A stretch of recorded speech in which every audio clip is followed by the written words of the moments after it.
Morning, Nate. Morning. Yeah. I've got till 10:30 this morning. I thought that you texted me last week and said that you weren't going to be able to make it. So I'm like, all right, if Mike's taking the week off, I'm taking the week off. I probably did. And then I think yeah, it's a whirlwind. We were just in Tahoe. So we can cut it short too. Like that's totally cool. We could just do a check-in and then yeah. Like I said, I've got till 10:30 at my time, so we got like 20 minutes or so Okay. to chat about Sounds good. whatever. It's no big deal. Like I said, I just after you text me that you weren't going to be able to make it, I readjusted some times and did calls with other people, so it'll just be me and you today. Yeah. So yeah, what's been happening, man? Okay, I guess top three. I paid my SEO guy to like fine tune things, like get my address the same across all the platforms. Um, and What do then you I mean converted address? like 3 sales off of that. That was great. And I'm 99% sure that was all from the SEO, like, mm, magic for I don't understand all that. What else? Two people applied for the master guide, mule deer hunt.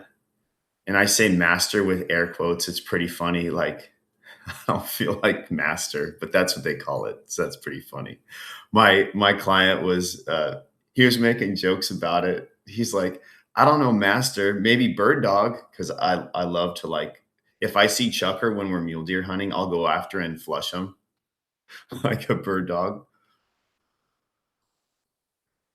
And let's see what else. I guess just juggling everything, because I'm growing this business, but then all the other responsibilities stay the same. Yeah. All right, so we'll touch on the first thing, I guess. I'm not sure what you meant by address. Did you mean like URL? So it's like Yelp, Fishing Booker, Book Your Hunt, all have to have the same address. And since I've been growing this since 2020, well, 2017, like one year I used a PO box for a couple of years. And then when I formed the LLC, you can't use a PO box. So then so all those addresses are saved in internet land, and it lowers your Google ranking. So he went through and cleaned all that stuff up, like took down all the PO boxes. We chose one address, and I'm sure that helped, among other things. Okay, and you said you got how many? You got three new leads off that? Yeah, they booked two Oh, two pig hunters and a deer hunter. so not just leads, actual conversions. Well, that's Yeah. cool. Did you talk to them like on how they actually found you and you know that it was from that? Hmm. No, Hmm. but I know the patterns when calls come in and where they come from over the year. And I don't know how it could be a coincidence. I I paid him for more SEO stuff for a month and a half, and then I start getting all these calls because then there was like 7 calls in addition to that. Okay. Yeah, I mean, I'm sure you have a good gut feeling about it. I just like to be, um, I like to be, like, pretty confident if I'm gonna say that, like, this happened because of this. It's like, Yeah, I wanna be pretty confident in the correlation because I've done that before where, um, like, if I do some sort of advertising campaign, it, like, I might just so happen to get, like, a little spike in leads that week or something, like, that would have happened regardless, and when yeah. you don't, when I mean, the number one way is to just, like, ask people, like, "How did you find out about me?" Because they will tell you. But I if you asked 2 gotta of the go. hunters, and they said a Google search. Okay. I'm gonna email him right now though. That's actually a great idea. Yeah. And then what was the second thing after SEO? Uh, I know the third one was just, like, the time commitment with everything SEO, else. Yeah, third one was balancing it all is going pretty good. SEO, which led to more clients, and then two master guide mule deer hunters applied. So I got to really, if it continues the luck that we had last year, both of them will draw and will be able to run the hunt. I think my plan is to have them run it together, and then they'll just draw straws on who the designated shooter is that morning. Okay. So what does that mean for you?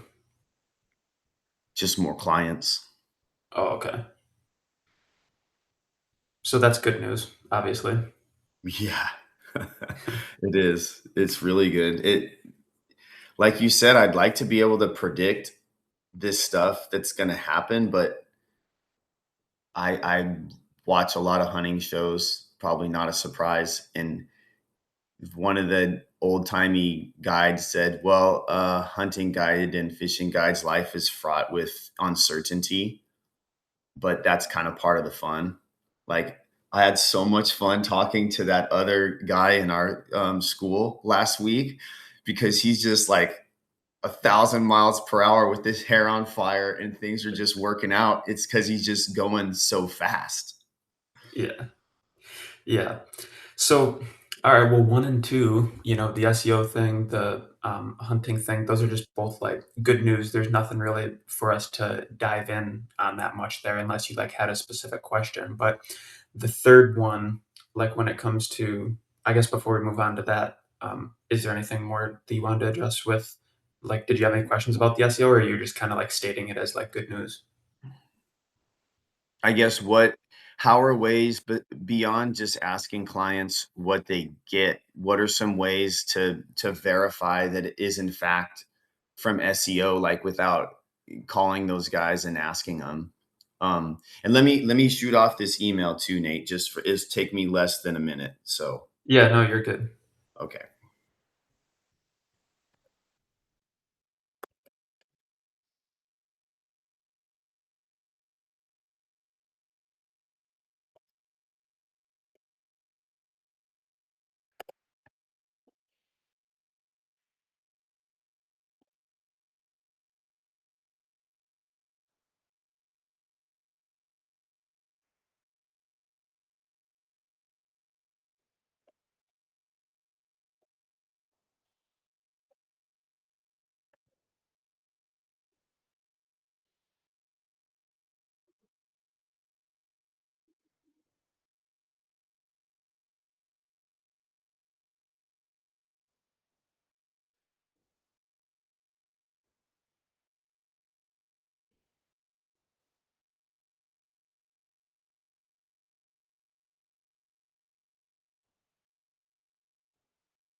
Okay, I sent that off.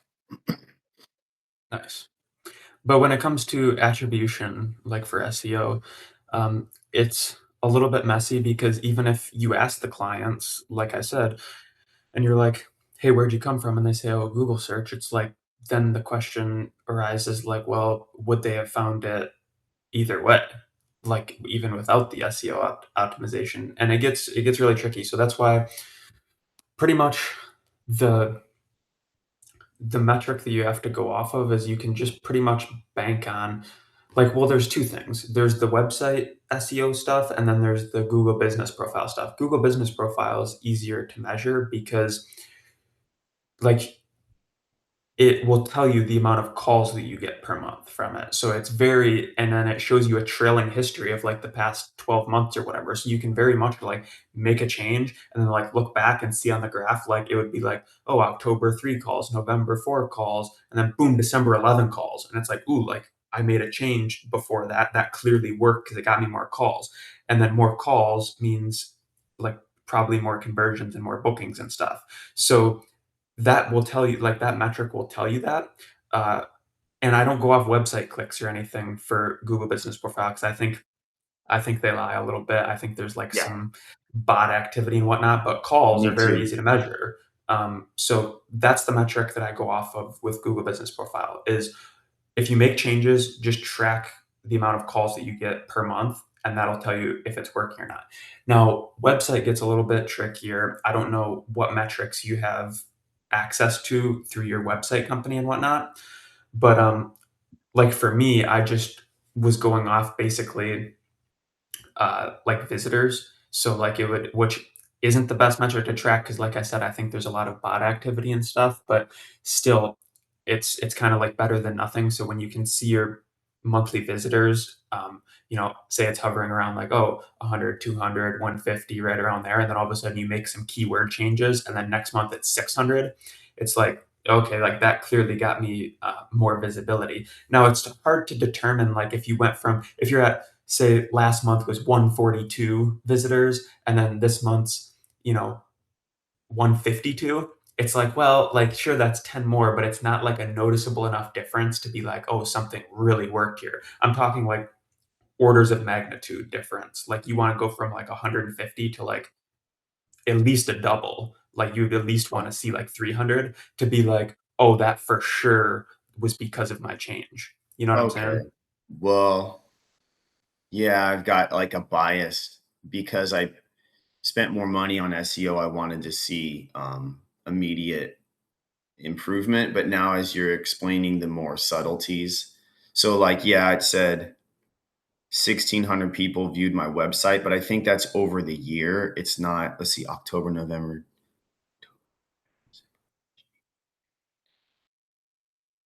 Oh, that's over a 4-month period. And then there was only 3 calls, Nate. So, I mean, I usually get about 1 to 2 calls a month.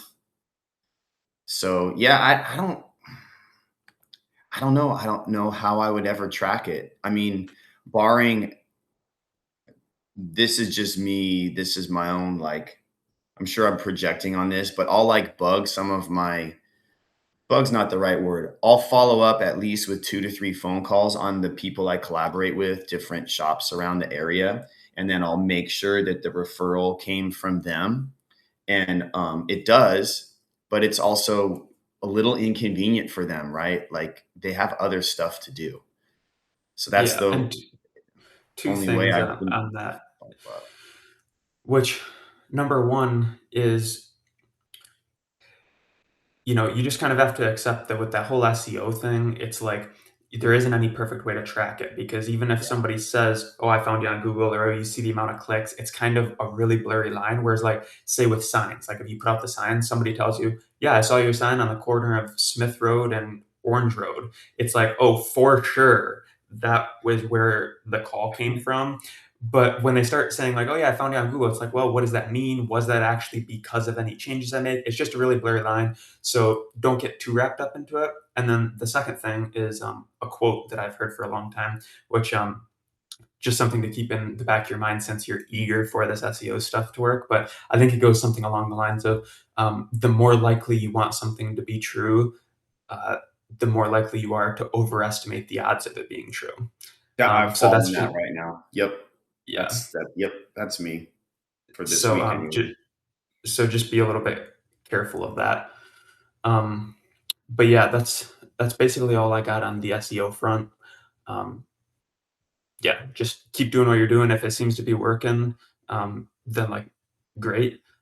Just you got to accept the fact that it's not no way to track it is like absolutely foolproof. It's just kind of tough.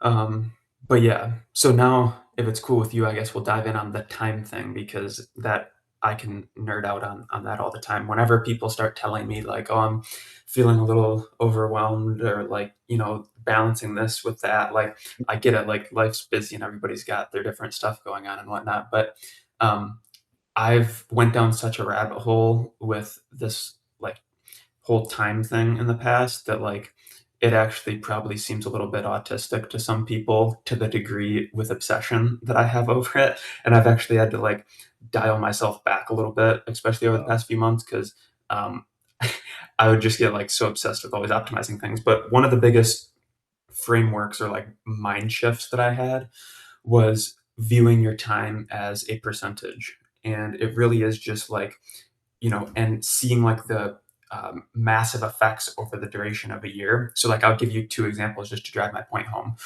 One is that 1 hour a day, if you do something 1 hour a day, that is 4% of your day.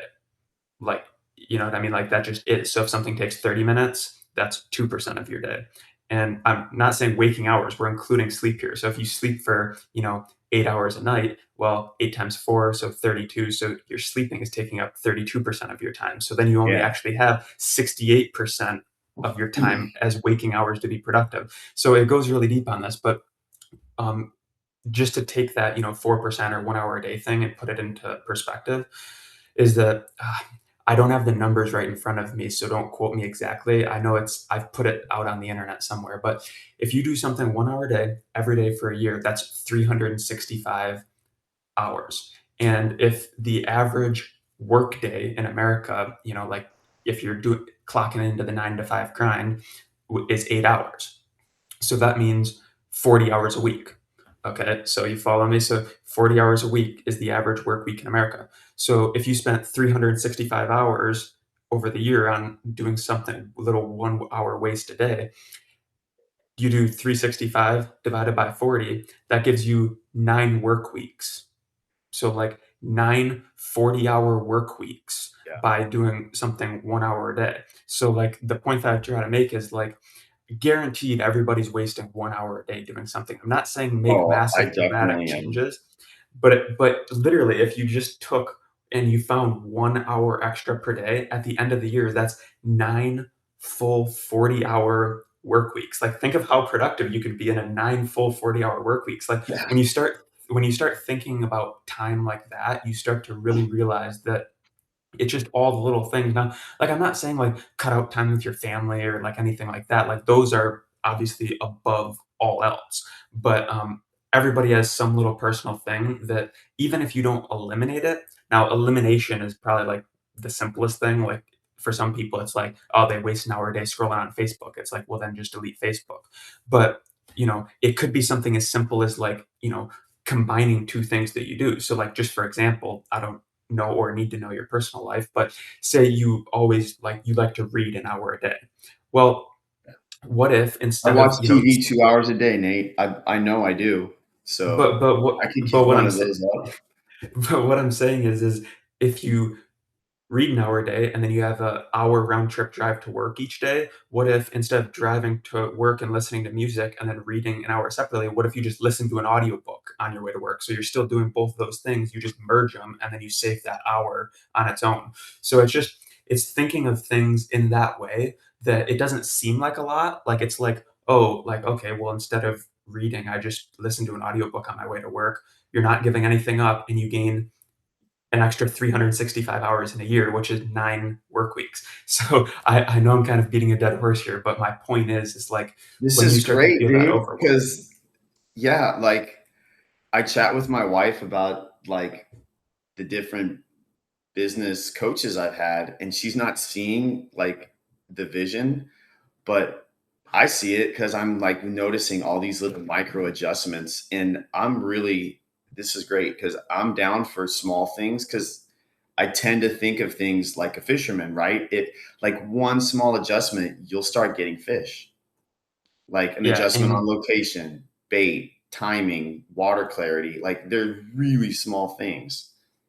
yeah, and for me, like, the way that I was able to, like, get that extra hour unlock, it's different for everybody, but, like, I kind of had my life to the point where there was, like, nothing that I could really eliminate, so I had to look for a little bit more creative ways. So, for me, it was basically, like, I just knew that I wasted most of the time at the end of the night. It's watching TV, it's scrolling on your phone, Yep. on social media and stuff. So, I was like, "Okay, I will just" I'm not saying I'm not going to do those things anymore because, in all reality, I'm not going to go get any highly productive work done at 10 o'clock at night. So, like, it's foolish for me to even think that. So, I'm like, okay, well, how about just like instead of staying up till, 11 o'clock or whatever, doing all this degenerative activities, what if I just went to